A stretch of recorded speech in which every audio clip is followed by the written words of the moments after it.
Vikarabad municipal పరిధిలోని కొత్తగాడి శివారు ప్రాంతంలో వైద్యాధికారులు గతంలో కేసీఆర్ గారి ప్రభుత్వంలో కంటి వెలుగు అనే ఒక ప్రతిష్టాత్మకంగా తీసుకున్న ఒక కార్యక్రమాన్ని దాంట్లో నిరుపేదలకు కంటి అద్దాలు పంపిణీ చేయాలనే ఉద్దేశంతో ఉచితంగా కంటి అద్దాలు పంపిణీ చేయడం జరిగింది.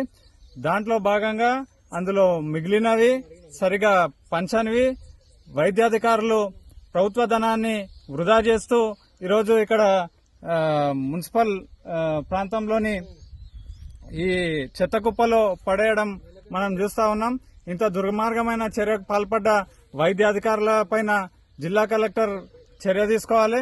అదేవిధంగా ఈ రేవంత్ రెడ్డి ప్రభుత్వంలో ప్రజాధనాన్ని ఎలా వృధా చేస్తున్నారనేది మనం దీన్ని చూసి గమనించవచ్చు.